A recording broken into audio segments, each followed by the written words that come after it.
Welcome, folks. Welcome, one and all. Let me post my little comment here because I am just about beat, but I'm finishing up the last panel here. I it's up. I just need to attach it as best as possible. So let me put my little welcome, folks, and my wonderful exclamation point.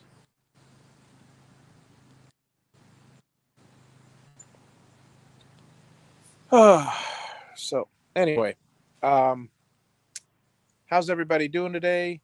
I will. I'll be on little by little. Intermittently, I'll when I come down, I'll check the chat and all that. Answer your questions if you have any questions. I'm going to go up now and get some work done.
Sorry, folks. Need to get another stack of screws. Ah.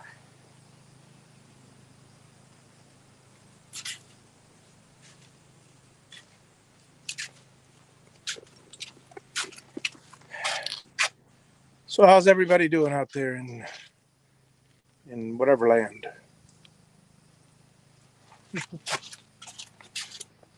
Okay.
Okay, back we go.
Well, there you go, folks. How's everybody doing? Hey, Dave, good to see you. Well, I don't know if, unless you got a big screen TV, I don't know if you could see, all the details. But I'll, in fact, let me go bring my chair over there, and then I'll bring the camera over there. I'm moving my location, my comfortable location.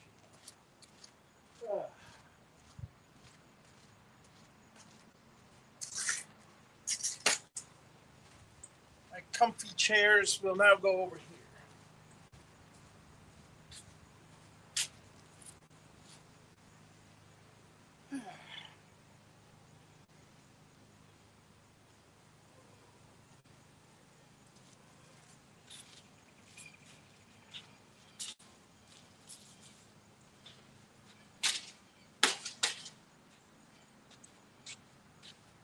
All right. And now I'll explain the procedure, as it were, as it is, as I'm doing it.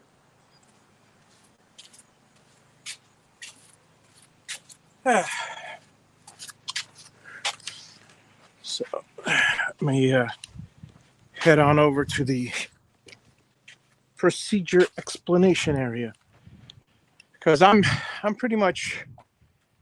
kind of done.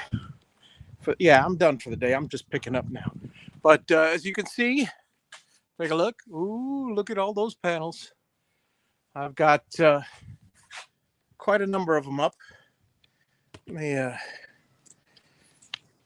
me see if I count how many I got up. Okay, so my brother and I put up 2 panels, and then 1, 2, 3, 4, 5, and then 6. And I put up 3 more. 1, 2, 3. Complete them. Well, my brother and I the other day put up 5, actually, the second day, not 6. And adjust the camera as needed. So I'll get my Diet Coke a little later. Just enjoying the. All right, so I hit my head today, and I cut myself. Luckily, it wasn't a big deal. It just took off a lot of hair and a little thin layer of skin, so it wasn't a. Oh no, here it is. It's a big scratch. Well, doesn't matter. So yeah, not a good day. I mean, a good day and not a good day. A good day. So let me tell you what happened today, because I'm concentrating on finishing the shed so I can close it all up and have a place to put my materials. That's nice and secure where nothing will get wet. Well, I started the build because you guys, for those of you watching that are watching this in the future when I edit all the other videos, then you can ignore this. But for those of you now, this is the first time I stream the steel building part of it. I don't like the quality of the video for streaming, and I've been doing it up until now because of the laziness. Really, I put it on stream and I figure I'll download it when I need to download it. But then when I started downloading all my streamed videos, they were depending on sometimes the bandwidth, sometimes depending on Facebook or StreamYard or YouTube. It doesn't always either dropped frames or just not the right resolution, pixelated in some places, not the crisp quality that I can zoom in and edit, which is natural movie. So I've been trying to stick more toward the camera. As a result, you guys haven't seen me on a live. I'll see if maybe I'll go back to those. I'll just put one of those up and live stream while I'm chatting, but that demands time of me, and I don't have it. That's the advantage of streaming live, is that I'm doing something while this is streaming. Ow. So, catch you up. The slab was poured. The slab was 10 by 10 pieces were cut. The building had been delivered. Was delivered the week after, or 2 or 3 days after. Let's see. The slab was poured on the 13th, and the building was delivered on the 20th. And I started rearranging and placing all the things. One little point with the building, the shipping company, freight company, or whoever loaded it, screwed up. And they labeled my 20-foot, half of this roof, they had 27 panels, supposed to be 20-foot long. They labeled them 20-foot long. They were only 10-foot long. And on another guy's orders, they swapped the labels. On another guy's orders, it said 20'5", and they were only 10'2". So rather than deal with people telling me, "Oh yeah, you'll get it whenever. Oh, we got to deal with this. We got to," rather than all of that going on, I told the manufacturer, listen, I don't mind you. You can bill those people. I don't mind going over, picking it up. And sure enough, and I just billed them gas and a little bit of my time. I went over, picked up the panels, and that was a whole ordeal. The lady was, her son who paid for the building wasn't in. She couldn't release them. She didn't know I was coming. There was a contractor involved. He was in the middle, and a series of misunderstandings. But in the end, after waiting 2 hours in 96-degree Naples, Florida heat with no trees in sight, I finally got the go-ahead. I unloaded their panels, loaded my panels. These are 55, 60 pounds each, and they're very heavy. They're very heavy, and they're very cumbersome. So I've been dropping them all up on the roof, thank goodness, with the lift. But now, they said normally that it's very. They said one person can't do it by themselves. I just proved them wrong because I just put up 3 panels by myself, and I'm going to continue with the rest of the roof, and in fact, the rest of the building. Okay, so moving on. From that day, I had all my stuff. I gave the concrete 2 or 3 weeks before I put the columns on, and I figured, look, I'm walking on the concrete, and I'm 250 pounds, and those columns are 200 pounds, 190 pounds. So why not? So I put all the columns in place. The 6 main columns in the middle, the columns for the jambs for the 3 doors, and the 4 corner columns, which are rolled columns. So there's C-channel columns, and there are I-beam columns in this. The main structure is 3 huge I-beam columns and rafters. The 2 end walls are all cold formed steel, C-channel, basically. And there is an I-beam up here, which is kind of strange because the door is offset, so they needed to, I don't know what they did, but so I put all the columns in place. And then I started putting all the girts on. All the walls were up before my friends came by to help me with the tops. Then my brother came by, thank goodness, came by the day before I got the equipment in, and which was perfect timing because the next day we put up 4 sets of rafters. Well, we put up 3 sets of, we put up 4 sets of rafters. Then the last rafter we put up on the last day.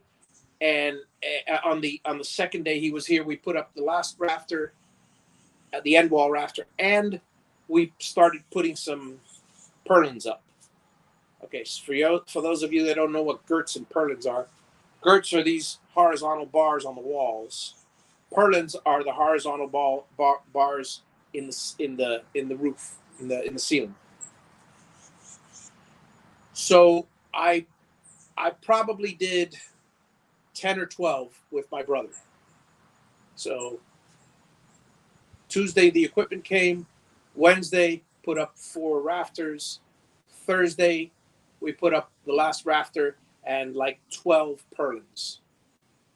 And I put up the rest of the purlins, just placed them on top of the roof. It was all secure. And as we were going with the rafters, we attached 2 purlins each on them because, we didn't. The rafters are swaying in the wind. Steel is steel, but I don't care. You got a 40-foot span, and it's going 7 feet up in the air. It's going to, and it's only on 8 bolts. It's going to sway a little. If now it's solid, and more so now with the panels coming in place. This thing's not going anywhere. So it's rated at 180 mile an hour winds. So not yet, but pretty soon. Right now, I'd give it 110, 120. Yeah, maybe the roof might depends. Might act like a big sail, but once it's all closed in, I have no problem. Okay. Thank you. I'd like to publicly thank Andrew Haig and his buddy Jason, who came by, volunteered, came by there. They live in the Central Florida area, also about almost an hour away and 45 minutes away, and they came by and graciously helped me. They were on the man lift. They took over the man lift, and they were a beast. They got all the purlins up, all the rest of the purlins. So the last 25 or so that were left, because we got like 15. Now, they were already placed up there, so at least that was easier for them. Most of them. There were 8 still on the ground. They lifted them up with the man lift. Meanwhile, I started putting the eave struts. The eave struts are the long walls. Those are the ones that go on the eaves, on the corners, with my brother. So I put those 8 up, and was doing various other things as well, extra bolts and screws and all that. And by the end of the day, actually, they were here. They had to leave early. Well, let's put it this way: they got here at 7 and worked till busted their butts till 12, till lunch. Served them lunch. We did a couple of little things after, and they took off because they had it's Sunday and they had their kids' games. No, Saturday. Saturday they had their kids' games in the afternoon. So I really thank them for making time for me on with their schedule and their family life and stuff. So after they left, I put up the final headers. No, after lunch they helped, and we put up the 2 headers that were missing. And after they left, there were just 4 reinforcement girts up near the top, so it was a pain. And we took care of those. I took care of those. Sunday rolls around. Sunday, my brother puts up. My brother and I do the contraption. I rig. Okay, so let me show you my contraption. All right. So I think you guys might get a kick out of this. So here is the contraption. Hang on.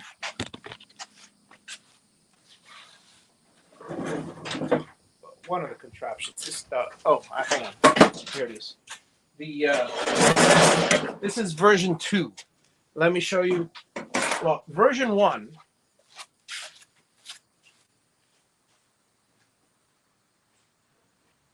Actually, that was version 3. This is version 1. Version 1, I just took just a crappy piece of 2x4, version 1. I marked some lines little by little. Okay, so I put the hooks on it. You see the hooks. The panel gets screwed in with 4 screws onto this temporarily. The screws are in a location that are under the ridge vents, so I don't have to worry about any leaking or anything like that, making extra screws in my panel, any extra holes in my panel. All right. So this one was cracking, was beginning to crack, so I replaced it with version 2. And version 2, what I did was I put these little marks here to put the end of the panel so it would butt up against the last, basically the panel. If this is the last girt on top, the panel will slide, will go here, and the panel sticks up to about here. It sticks a few inches up. It's actually got to be 6 inches from this girt. Well, that worked out well, except for one problem. These little things, that when I measured from here and from here, well, so what did I do? Flush it. Now it's perfect. What's more, I even have a line here to measure exactly where to put the corner of the panel, because on this side, not only is it from here, but it's exactly where it touches here. It touches the panel, goes over the other panel, and the old panel goes right to here. So I don't have to even. Well, the key is not to think about it. We're doing 54 of these things, so all I got to do is lift it up, push it over, and it hangs on this thing. I'll put a couple screws in, unscrew this to reuse it, and then have at it 80 screws per panel. There are numerous screws in the. Hang on, let me refocus this. Hey, Russ, how's it going? Yeah, definitely cooling it. Russ, you want to join me? I'll send you the link if you like. And we'll chat. So basically, I got it to the point. So now you notice the contraption, okay? I screw the end of a panel onto this board here. I screw the end of a long panel onto it. I've got 2 eyelets on the forklift, on the big telehandler. Now I grab and I have 2 straps on specific places in the forklift, and then I just loop it through the eyelets and lift. That thing has a 36-foot reach. These are 20-foot panels. Here's the house. I lift the eyelet up. I lift up the panel, lift it up as far as it can go. Move toward the house. Move toward the thing. It leans on this eave. Goes down. Goes down. Goes down. I drop a little bit the thing, and boop! The hook part, the 2x4 drops right on the last girt. And then I go up and release it, and it's just that simple. I got to get up there and align it, and then after I align it, the procedure is this. Let me see if Russ answered me there. Okay, hang on, Russ. Let me send you a link. Okay, stand by. Where is my invite thing? Invite. Guests. Invited guests. Copy. Stand by, folks.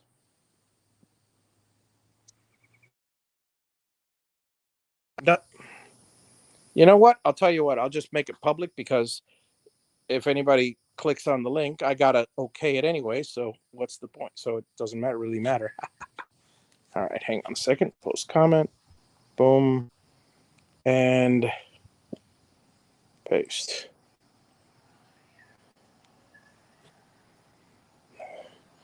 The link is in the chat, Russ. There it is. So just go ahead and click on that, and as soon as I hear you come in, I'll click on you there. Oh, I'm parched, and I forgot my Diet Coke before I went live, so, well, whatever. I'll get it in a little while. I'm like a camel. I am like a camel.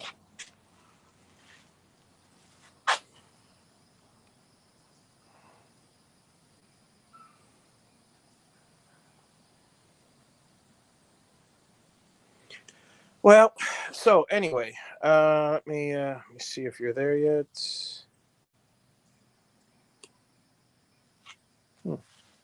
Actually, let me flip the camera so I can see and sit at the same time. Settings, camera, flipping the camera. Okay, that's better. And there you are. And hey, fella. Hey, how's it going, Russ? Good to see you. Good to see I'm you. cooling it. You're cooling it. I'm cooling it. I'm in the shop scrolling. I am definitely cooling it today. It's just, man, I whacked my head. Oh yeah, my God. It wasn't a good. Okay, so look at the. You see this lift? Yeah, I saw it. Without repeating it, let me show you what I did. So. Come on now! I want to see exactly what happened. Now, the way you get on this lift is like this: you step up on it, you grab this, and then you go underneath, and then step up again and walk in. Okay. The way you get on the tractor is you grab your handles and whoop and go up on the tractor. Full force. I'm not kidding. Full force. I did this. Oh boy. Whack! Oh my goodness. My leg was almost fully extended like it is now. Yeah. And it was the entire force and the momentum, and whack! That bar. I still got the bruise right here. Oh my God. It was major. I mean, it was, luckily there wasn't a concussion or anything like that, but. It was lucky you didn't fall down. What's that? It's lucky you didn't fall. Well, I was holding on to the thing. Holding on to the sides. I'm not going to let go when I'm in the air.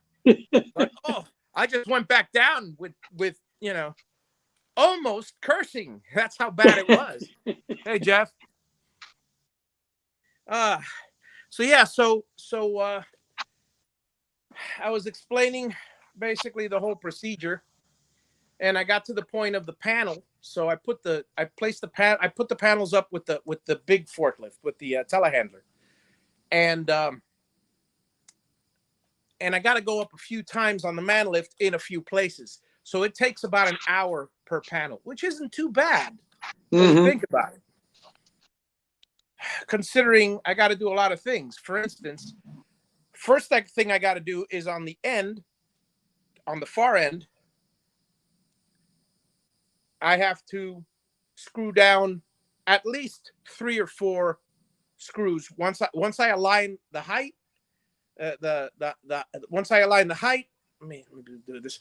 Once I align the height, and once I align the each side so it's square, and that the correct overlap with the other panel, then I screw it down on the far side, on the non-overlapping side, because the next thing I got to do is go underneath the panel, lift up the overlapping side, and pull the double-sided tape. It has like plumber's putty. It's a double-sided. It's a fun tack or fun tape or whatever. It's that tacky, gooey. It's plumber's putty. Good for water protection. Yeah. So the water doesn't go. Even though it's probably never going to get up the ridge. If there is like a heavy wind or something, it won't go over it and right.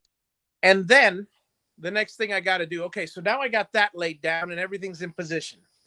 Then I got to go up, and this is the fun part. Then I got to go up in each section and pre-drill, because luckily I pre-drilled all of them on the sawhorses. Mm-hmm. I put like 7 or 8 of them on top of each other. I know exactly where they go. They're all perfectly lined up, and I pre-drilled a whole bunch of them. So I know where the holes go. Mm-hmm. So I don't have to think when I'm up there, which is good because it's 130 degrees with the Central Florida heat and that reflection with that very, very white reflective thing. Oh, yeah. It's super hot. It's because it's 96 on a regular day, and then all that radiation bumping on. Well, anyway, it gets brutal. Half the I'm only putting in half the screws, and I'm drenched in sweat. You know, so what I do is then where the girts are, I got to put screws every 5 to 6 inches, exactly where they go. There's a pattern. On the ends, I got to put them every 5 inches or 6 inches actually. But yeah, on the across the seam, take smaller screws because I got 1.5 inch screws and I got 3/4 inch screws, and it takes the 3/4 inch screws on the seam because it's only joining the two, and you don't want it to go through just in case to get through a girt or bump it up or whatever. Well, you're using rubber gaskets on those? Yes, okay. Laptec, yep, Laptec screws, which are the ones with the rubber gaskets, yes. Mm-hmm. And I haven't calculated how many there are, but well, you There's figure a bunch. There's a bunch. Well, yeah, 80 times 54. It's like 4,000 screws, something like that. But anyway, I'm just chugging away. Well, pretty soon you're going to be able to put all your stuff in the shop, huh? Oh, let me tell you right now, this is beautiful. I'm 1/3 of the way on one wall. Well, I've got 11. I've got 11 panels out of 54. So I'm at the 1/5 mark. Not too bad for 3 days, which means if I continue like this, if I continue at this rate, we're looking at, 1/5 in 3 days. So 4 times 1/5. So 4/5. And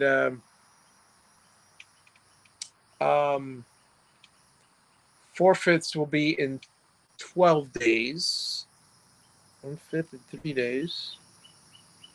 Yeah, I'm looking at 12 more days, I believe. Yeah, roughly. Maybe more, maybe less. Depends on how much sun I get. Depends on how much. Now, today I had a major complication. And that is, I have put up the last panel that I can because of the house. The house is actually, if you remember my floor plan, whatever, this thing sticks out, right, and about 25 feet, and that in that side, that's where the garage door goes. So everything over the garage door, basically, I have the garage door completely covered. The garage, the 20 by 20 garage, and then some. Problem is, in between the house and the workshop, there's only 15 feet. I can't put the lull in between the two, the telehandler. I can't put it in there, which means, but I've come up with another solution. It's gonna be annoyingly complicated. It's gonna be interesting because I don't know if you saw. Did you see me? Did you see the video earlier or no? Did you see when I was putting up the sheet? Okay. No, I didn't see it. Here's what I do. Here's the house. I mean, here's the wall. Here's the here's the wall. Here's the building. I get a paddle and I attach the my contraption, my my wood with 2 eyelets Right. and attach it to a forklift. So this panel will be lifted up with the forklift. I mean, we're talking 30 feet up in the air. So the house comes in, it comes in, then I move the forklift forward, it hits near the bottom, and it leans, bonk, till I drop it on the top until I drop it on the ridge, just Mhm. about. There's a piece of wood here, whoop, so it hangs. Beautiful. That's absolutely beautiful. Every single one has been great. And then I come up there with the ladder on each side and I align it. Well, I can't do that on this side. So now what I'm going to have to do is, now I've got the ridge. I got to come at it from the other side, which Oh. means here's what I'm going to do. So here's the side that I got. Here's the side that I got it mirrored. So here's, in fact, I think I can mirror this. Hang on a second. Camera. Whoop, that's off. Hang on. Settings, camera. There we go. Okay, that's more like it. Yeah, that was weird before. Okay, so here it is. Here are the two. Here's the side. All right. So what I'm gonna do is I'm gonna take my panel from the other side, as if I'm taking it from this side. From the other side, I'm gonna take it. I'm gonna go la la la la la la la la, lean it on the edge, and then drop it on here. Okay. Then I'm gonna release it from the top, grab it from the bottom with another wood. All right, and then I'll lift it up using the ridge as a hinge, right? And then move forward with the telehandler, and try to lift and get it to slide down this side, like so. I'm just wondering if a set of pulleys wouldn't have been a whole lot easier for you. I have them just in case, but so far, I didn't use the pulleys on purpose because this has been so easy to do. I literally, I pick it up and I just drive it up. And let me tell you, when I do the other side, it's going to be fast. I might be able to do, depending on the weather and depending on how exhausted I am, I might be able to knock out 6 to 8 panels a day. So, Wow. So at 6 panels a day, I can knock off one whole side in 5 days or 4 days, maybe. Yeah. We'll see. Once I'm done with the roof, I'm just going to be breathing a sigh of relief. Well, not yet, because once I'm done with the roof, check this out. I got to do the ridge. You got to do the ridge, yeah. Well, you're going to be on top messing with that anyway. So yeah, so it's going to be hot. Luckily, I fit through there. So, which is funny. Yeah. But I fit through there. I fit through there, so I could actually do I could get up on the man lift and do exactly what I'm doing with the other things. I'll step on I step on the second bar of the man lift. See, I actually step on these bars here. Right. You know? Okay. And I and I have my knees up against the inside bars just in case. And I'm usually leaning up on the roof or whatever. So it should be pretty simple matter. It should be a pretty simple matter to put the ridge caps up. And the ridge caps are only 3 by 3, something like that. So let's see here. Yeah, we do understand the heat. I just ordered a 60-degree ceiling fan for the living room because the heat in North Texas. Maybe I could turn the thermostat. Maybe now I could turn the thermostat down. Yeah, it's crazy. It's nuts. It's it's been hot here too. I've been very lucky. You know what I did with the RV, Russ? Did I tell you about the mini split? No. Oh, I'm overjoyed. Okay, so you know the story of the RV. You know that the top unit blew out when I was in Key West, and I went to Kmart and I rigged the a window unit inside one of the cupboards over the fridge, so there's a vent behind it. And I did a whole bunch of fancy engineering to compartmentalize it, so the window unit does not actually stick through the RV, but it's inside of it. And there's a little duct fan blowing air from the fridge intake to the fridge to the roof outtake or whatever. So I was spending about $150, $160 a month on electric with the RV. Well, that window unit, window units in general, they pull a pretty penny. Well, I decided, look, I'm gonna need eventually for my office whenever I do way after I get the CO and everything, I'll build the office in here, and I'm gonna need an AC. I might as well get a very efficient, mini split.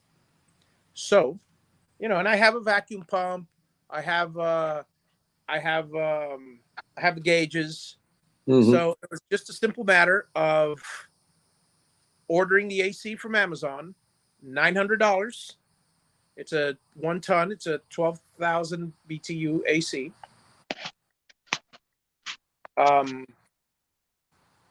Let me put it this way, and eventually I'll do a recovery tech thing and move it.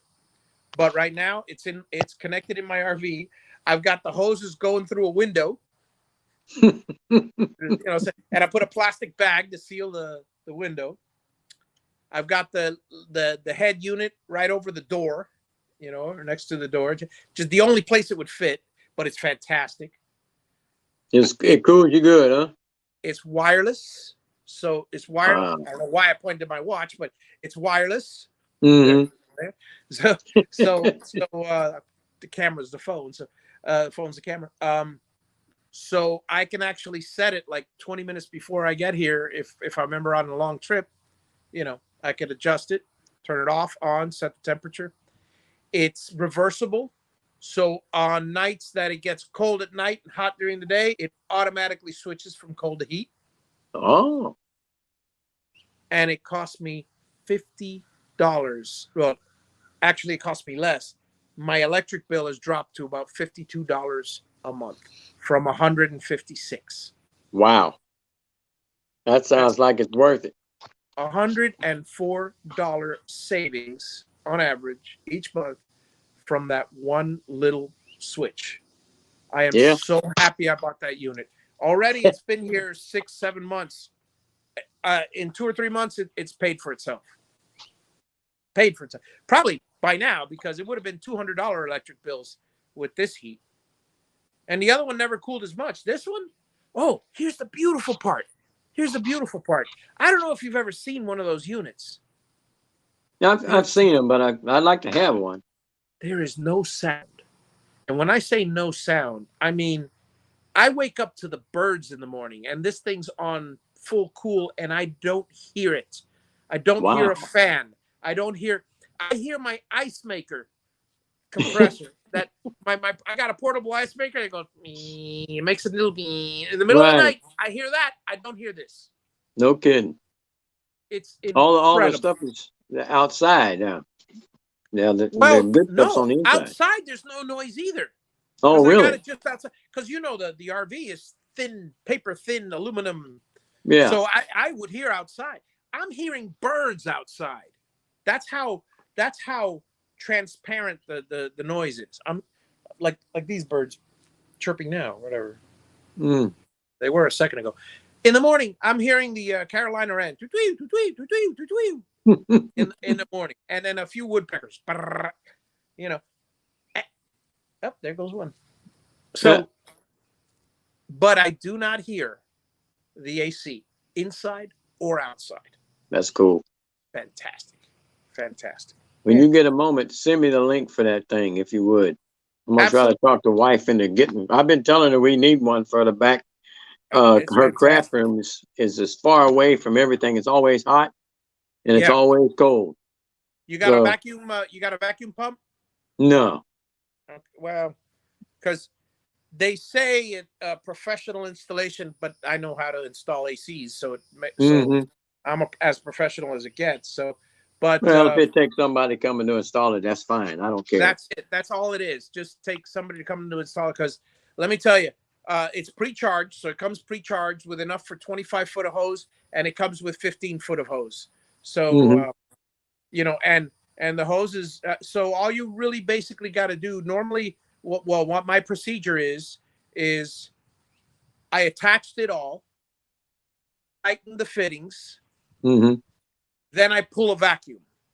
Yeah. And some people like to pressurize it with nitrogen. I don't need that crap. It's clean. I pull a vacuum, and then I hold the vacuum and see if it holds the vacuum.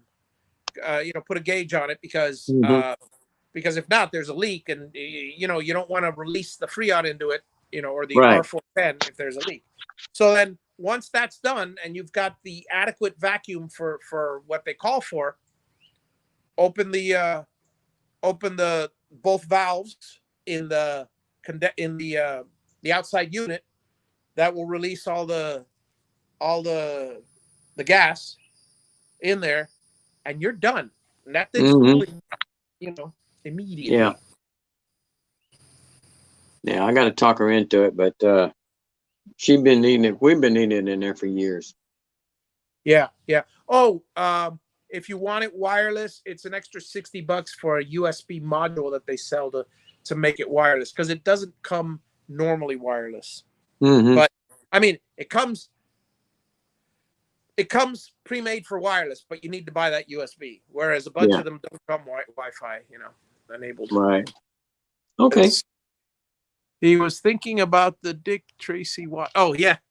Hey, Wi-Fi. Well, I got to get back, man. I knew I couldn't stay long. Yeah. I'm calling it a night myself. I'm gonna pack up close up my job box, pick up the tools. These tools. The beautiful thing is, even if it rains, I got a 20 by 20 cover roof. Yeah. And everything's here ready to go for tomorrow. So there's no point in putting all my putting all my tools away. Oh, what's that is, man? Oh, you know what happened? I ended up going on Amazon buying a hard hat. A little late, but I bought it. A little late. So if I knew that, what I know now, I would have had the hard hat. But I bought one of those lightweight 7-ounce fiberglass hard hat caps. Almost like a bump cap. But anyway. All right. Well, I'll see you later, man. I'll catch you later, Russ. See you later, Jeff, and everybody else listening. I will try to be on sometime tomorrow. If not, I'll be recording these. So pretty soon, you guys will. I'll see if I can do some live sometime where I'm sitting back and you guys are just enjoying the show. Catch you later, folks. Thanks for coming by, Jeff, and thanks for coming by, everybody else. Best time of the day. Quitting time.